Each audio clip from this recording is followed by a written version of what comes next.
नमस्कार साथियों, कैसे हैं आप लोग। आशा करते हैं आप लोग काफ़ी अच्छे होंगे, मस्त होंगे, दुरुस्त होंगे।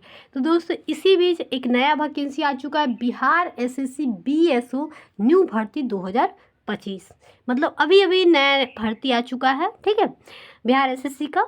तो इसमें योग्यता क्या रहेगा, उम्र क्या रहेगा, सैलरी क्या रहेगा, चयन प्रक्रिया क्या रहेगा, सिलेबस क्या रहेगा, सब कुछ हम समझाएंगे बाकी से। उसके बाद आप लोग समझिए, उसके बाद जाकर फॉर्म को फिलअप कीजिए। आपका फॉर्म भराना चालू हो चुका है, लेकिन एक बार जरूर पढ़ लीजिएगा कि इसमें क्वालिफिकेशन क्या रहेगा, सब कुछ पता चल जाएगा। उसके बाद आप लोग साइबर के पास जाइएगा। तो चलिए हम चलते हैं सीधे नोटिफिकेशन पे। तो दोस्तों, आप देख सकते हैं कि आपके सामने खुल चुका है। तो आइए हम समझते हैं यहाँ पे कि इसमें सबसे पहले हम जानेंगे, इसका वेबसाइट ये है, ठीक है। अवर संख्यांकी पदाधिकारी, प्रखंड संख्यांकी पदाधिकारी, ठीक है। वेतन स्तर 7 है। इसमें योग्यता जो है वो मान्यता प्राप्त विश्वविद्यालय से अर्थशास्त्र, गणित और संख्यांकी किसी एक विषय से स्नातक। मतलब जो लोग भी इकोनॉमिक्स मतलब अर्थशास्त्र से, गणित से और संख्यांकी से मतलब स्नातक किए हैं, उनके लिए ये वैकेंसी है, ठीक है। पास कोर्स के उक्त में विषय में स्नातक की डिग्री और पूरक विषय के साथ मतलब स्नातक डिग्री प्राप्त अभ्यर्थी भी उक्त पद हेतु योग्य होंगे। मतलब जैसे उनका सब्सिडरी भी होगा ना, तो वो लोग भर सकते हैं, ठीक है। चलिए अब जान लेते हैं कि इसमें कितना सीट है, ठीक है। तो इसमें सीट रहेगा आपका अनारक्षित में, मतलब जनरल के कोटिवारों की संख्या इतना है, ठीक है। मतलब टोटल मिलाकर 110 को महिला का है, ठीक है।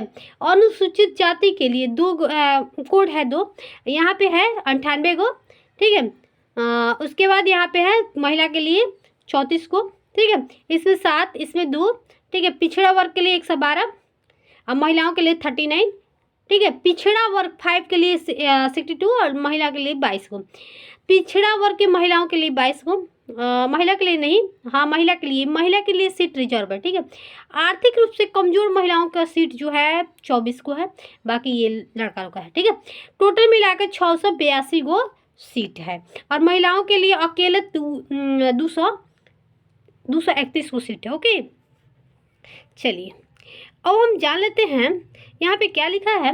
उम्र सीमा क्या मांग रहे थे, 1/8/2024 के आधार पर की जाएगी, परंतु वैसे अभ्यर्थी जो 1/8/2010 को सरकार द्वारा निर्धारित अधिकतम उम्र सीमा निर्धारित करते हुए उक्त तिथि की एक निर्धारित शैक्षणिक योग्यता धारण करते हो, तो वे उम्र सीमा के आधार पर सामान्य प्रशासन की विभाग 212 दिनांक 23/1/2006 के आलोक में इस परीक्षा के पात्र होंगे, ओके। समझ में आया।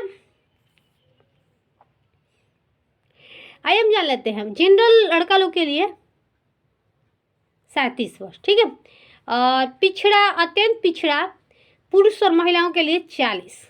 मतलब देखिए, अत्यंत पिछड़ा और जो होंगे अत्यंत पिछड़ा और पिछड़ा वर्ग के लिए जो भी लड़का लोग होंगे, उनका एज जो है यहाँ पे 40 वर्ष, ठीक है। अनारक्षित महिला मतलब जनरल महिलाओं के लिए 40 वर्ष, ठीक है। उसके अलावा दे रहा है यहाँ पे अनुसूचित जाति, अनुसूचित जनजाति पुरुष और महिलाओं के लिए 42 साल। सभी दिव्यांग कोटि अभ्यर्थी के लिए 10 साल की छूट मिले। भाई जो दिव्यांग होंगे उनके लिए 10 साल की छूट मिलेगी, ओके। अब समझ लिए होंगे।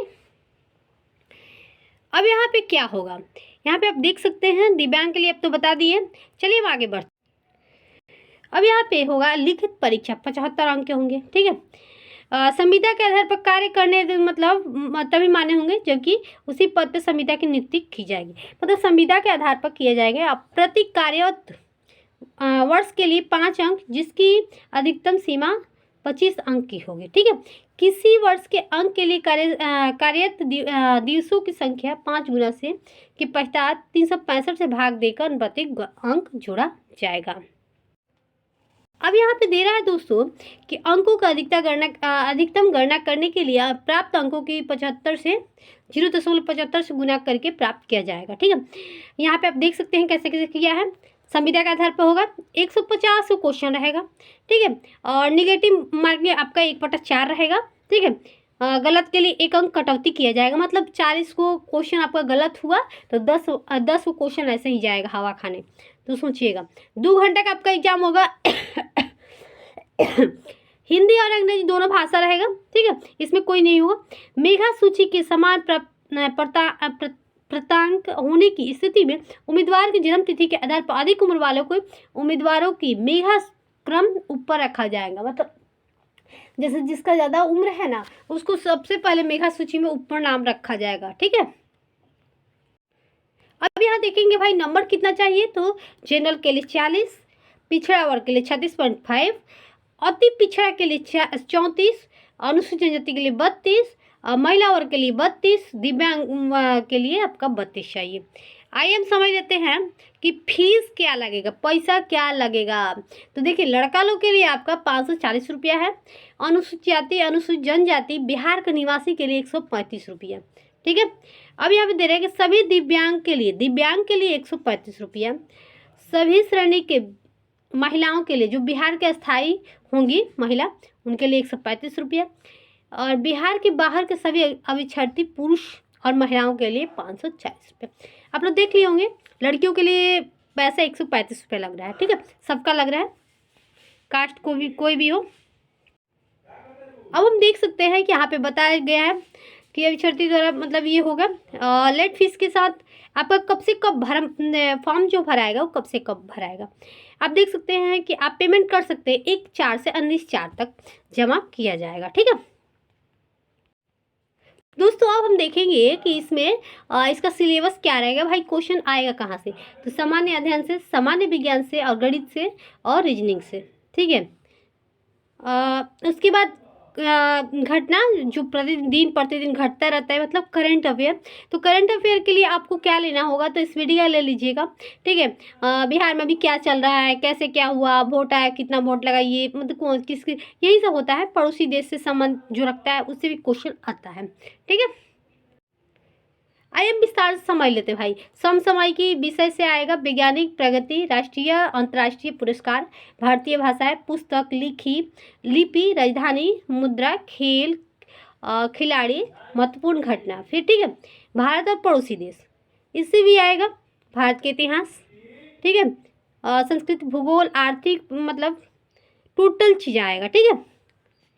उसके बाद आपका सामान्य विज्ञान आएगा, गणित आएगा, ठीक है, मानसिक क्षमता जांच आएगा। अब यह कह रहे हैं कि मुख्य परीक्षा के लिए 2 पात्र होंगे, ठीक है। हिंदी जो 30 अंक मतलब प्राप्त अधिक 30 अंक से अधिक लाएंगे उन्हीं को दूसरा मतलब मूल्यांकित में, लेकिन मेरिट बनता है थोड़ा हाईली बन जाता है, ठीक है। इसमें आएगा दूसरा जो पेपर होगा उसमें सामान्य अध्ययन, सामान्य विज्ञान और गणित और रीजनिंग रहेगा, ठीक है। आइए जान लेते हैं कि फॉर्म कब से भराएगा, तो 1/4 से भराना चालू हो गया है। और आपका अंतिम तिथि जो है ना परीक्षा शुल्क, देखिए परीक्षा शुल्क आपका 19 तक भराएगा, ठीक है। और मतलब फॉर्म भरने का पूरा टाइम है आपका 21/4 मतलब 21 अप्रैल तक है, ध्यान में रखिएगा वरना छूटेगा। तो दोस्तों आप लोग को मैं क्लियर बता चुकी हूँ, टोटल चीज़ बता चुकी हूँ, कहीं से भी दिक्कत नहीं, सब कुछ बता चुके। हाँ सिलेबस आप लोग को मतलब ऊपर से ही बताया हल्का फुल्का में करके, तो आप लोग के एक एक चीज़ मतलब पूरा डिटेल में मैं बताऊँगी नेक्स्ट वाला वीडियो में, जल्द ही मैं इसका सिलेबस लेकर आऊँगी, ठीक है। तब तक के लिए बाय दोस्तों।